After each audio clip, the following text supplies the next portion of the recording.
Hi friends, congratulations to all the students who cleared CFA Level 1 and are now planning to prepare for the CFA Level 2.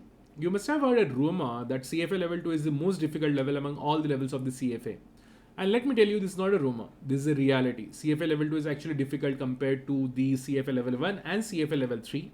And that's why this is very important to first understand how CFA Level 2 is different from the CFA Level 1 so that you can prepare accordingly. This will help you in deciding your preparation strategy.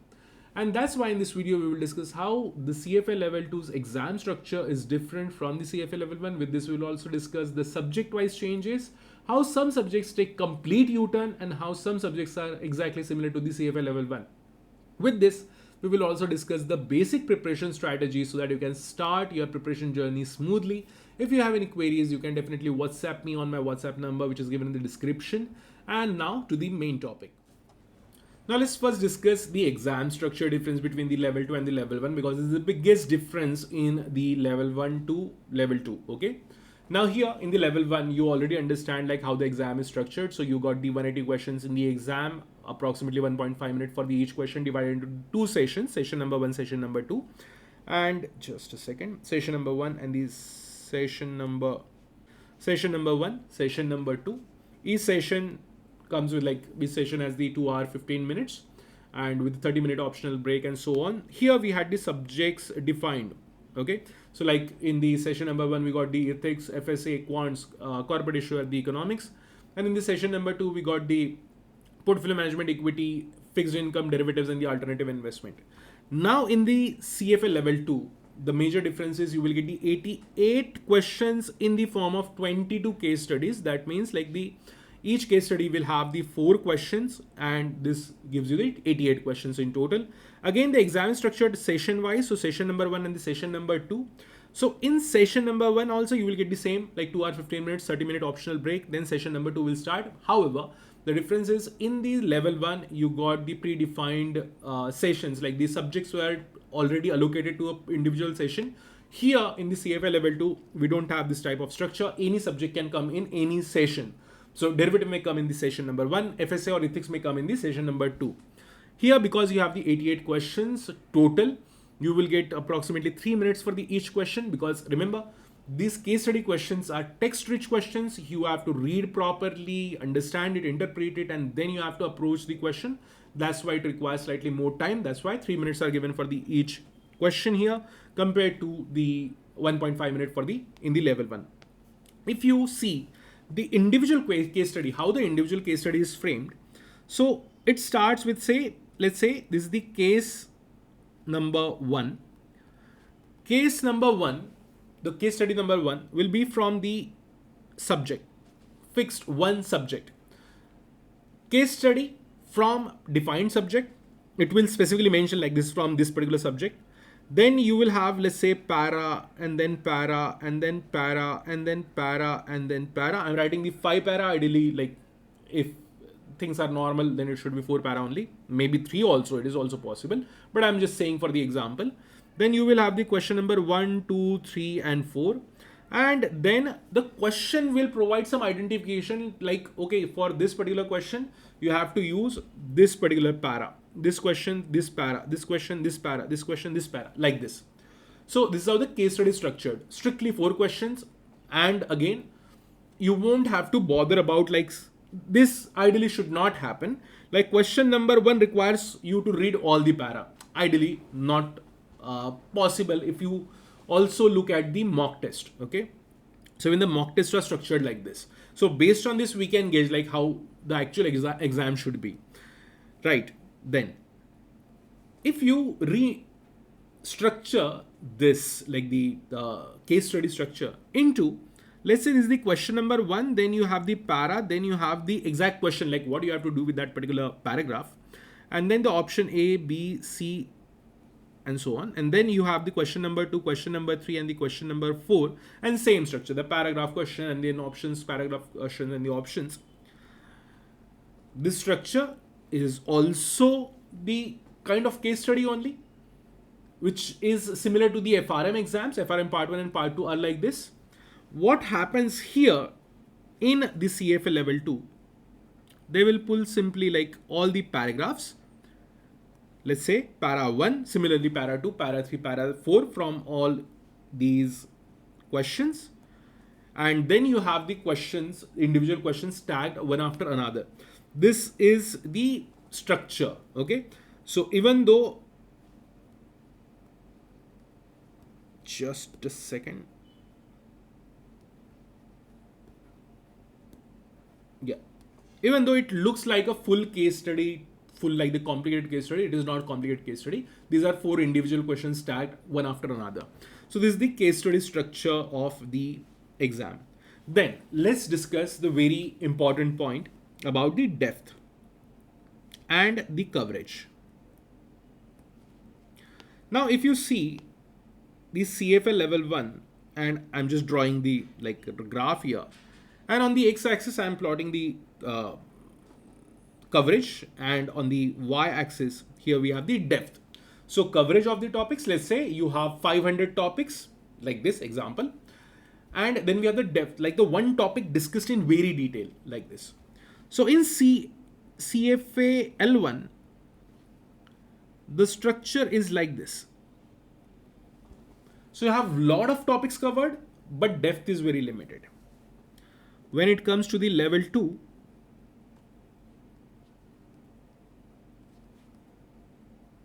this will become like this.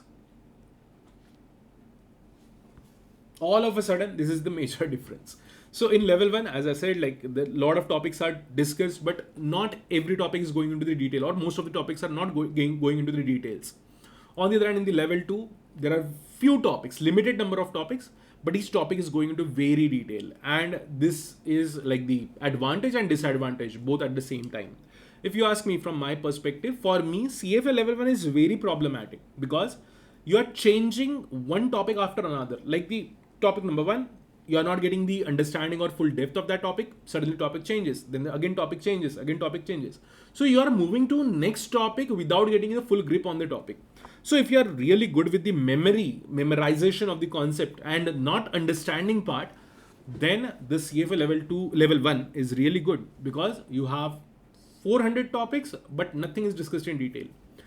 On the other hand, in the level 2, because individual topic is going into very detail, you will automatically develop grip on that because it is going into the detail. So the understanding will be better. You don't have to rely much on the memory part in the level 2. On the other hand, because the depth is like really huge compared to the level 1, lot of students face problem in getting full clarity in the the topic, a particular topic or a particular concept. Okay, so this is the difference again. So limited number of topics, lot of depth in the level 2. And this you will also see in the number of topics or the number of readings coming in the each subject. So for example, in derivative, we have only 2 readings in the level 2. In FSA, you have 7 readings in this FSA subject, 2 readings in the economics, 4 readings in the quants, like this. So the number of readings are also less because it is going to this so much depth.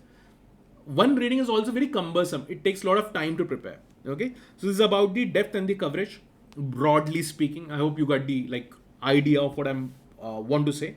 Then, if we compare these subjects, so in level 1 you got 10 subjects. In level 2 also you have exactly same 10 subjects. However, there will be structural change in the subject. Some subjects are same, some not some. Only one subject is same. Ethics, we have like the standards of ethics in the level 1. Same standard of ethics becomes the whole subject in the level 2. Okay, so broadly it is same. Then we have extensions. So when I say extension meaning, let's say a particular subject, when we discuss it as a standalone subject out of the CFA's world. So let's say that has 10 topics. For example, in FRM part 1, we have quants. Quants has like around 10 topics in the FRM part 1. So 5 topics are in CFA level 1. From those like the 10 topics of FRM part 1, 5 topics are in level 1, 5 topics are in level 2. This is what I mean by the extension. So in level 2, you are preparing the next topics, which are chronologically related to the previous topics which we discussed in the level 1. So the extension topics are like where you will see the extensions FSA.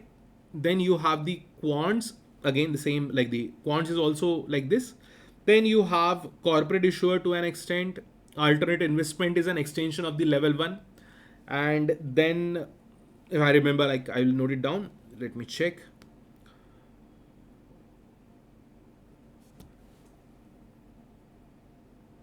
Fixed income is kind of an extension. Fixed income is also an extension. Okay. And then some topics will achieve depth. Depth meaning you discuss the surface level discussion, or we talked about the surface level discussion in the level 1. Now you have to discuss the same topic but in very detail. So for example, in derivatives part, we discussed the forward future pricing in the level 1. Now there was surface level discussion. Now you will see the depth of forward future pricing, and you will have like the 10-20 pages just on the forward future pricing. So this is what I'm calling the depth. This is not the extension. The same surface level topics are going deep. So derivatives is like this. Equity is like this. Equity will also see like you will see a lot of depth in the equity. Same the dividend discount model, but in very detail, divided into 5-6 chapters. Then we have portfolio management will also go into the depth. It is kind of an extension plus depth. Again, the same CAPM model, but discussed in depth. Then 1, 2, 3, 4, 5, 6, 7, 8, 9. One subject I'm missing. Let me check. Alternative investment is done. Derivatives, equity, portfolio management, and FSA, ethics, quants, economics. Economics is kind of a depth because the currency part we discussed in the CFA level 1. Now you will have the major discussion from the preparation standpoint is on the currency only, but now you have the depth of the same topic of the level 1. Okay. So these subjects will become like the extended subjects. So you will prepare the extensions, then you have the depths in these subjects. Okay. So this is about these subjects, 10 similar subjects.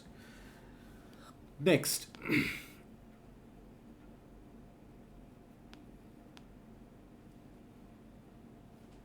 The drastic change in the subject structure. So here I would like to give a special mention to few subjects. This is the equity, corporate issuer, the derivatives, and somewhat economics. These 4 subjects deserves a special mention in the CFA level 2, because in CFA level 1, most of the content from these subjects, the equity, corporate issuer, derivatives, and the economics from these subjects was a theoretical discussion. Now all of a sudden these subjects will become a purely numerical subject. Now in equity it is full of numericals, derivative full of numericals, economics major part numerical, corporate issuer major part numerical.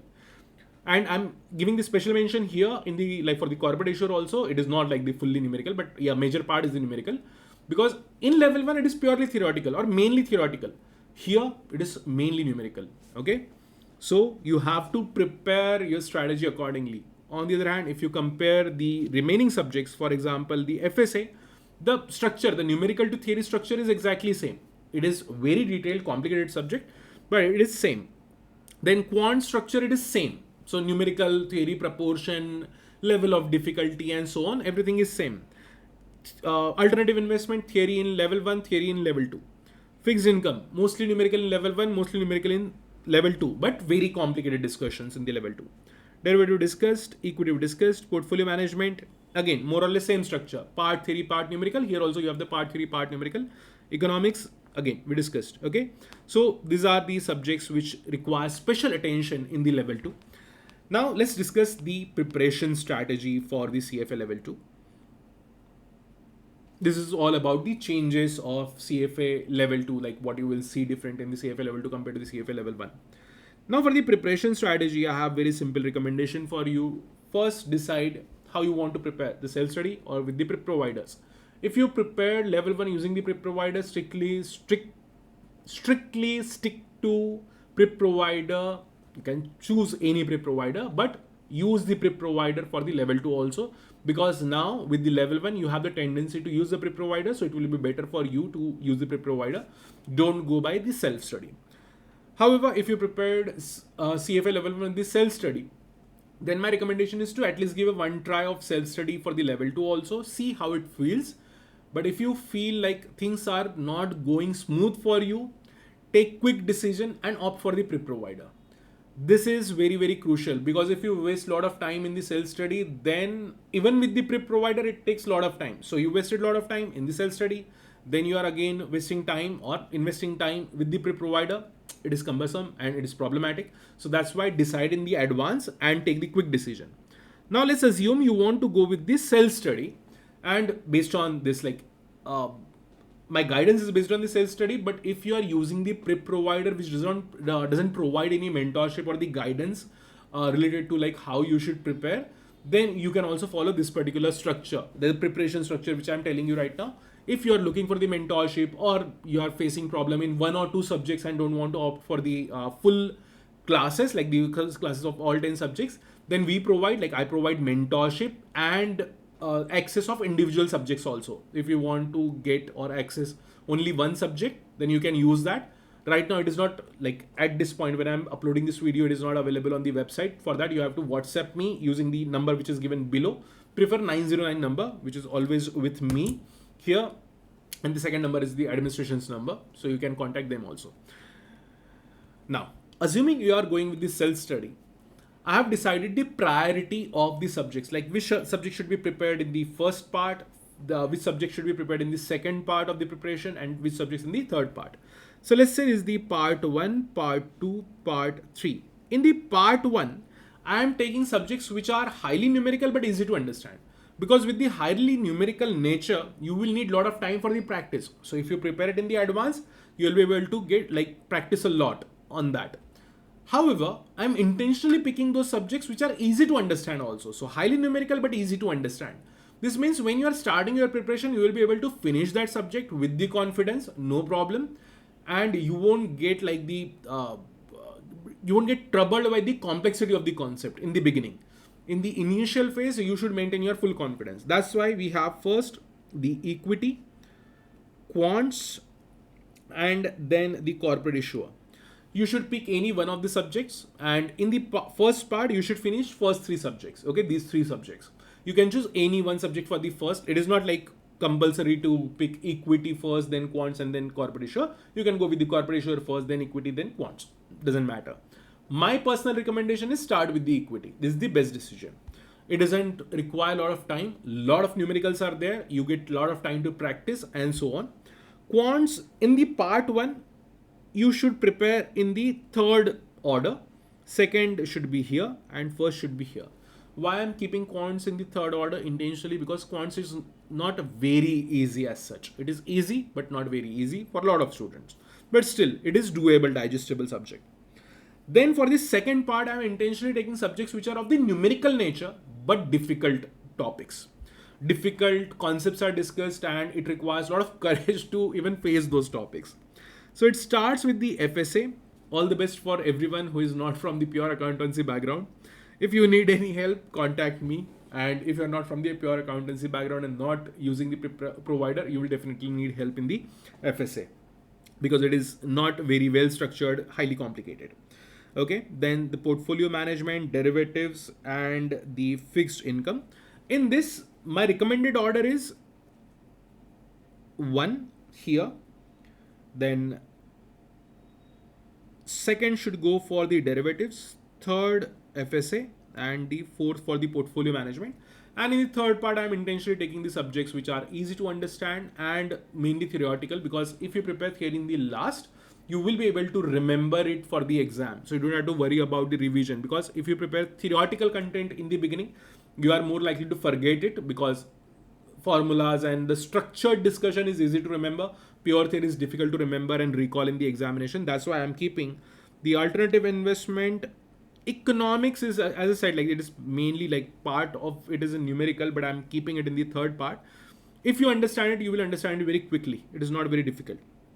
And the ethics in the end. Let me restructure it. Okay. I will keep portfolio management in the last part and the economics here, like this. This is a better structure. Okay. So this is how you should structure it.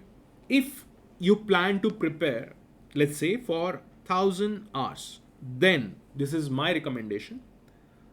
600 hours should be for the preparation and revision, and 400 hours should be for the question solving. I don't know exactly how many hours you are going to spend on the preparation, but this is how it should be structured. Major time should be spent on the preparation and the revision, because remember, if you solve a lot of questions, it takes a lot of time.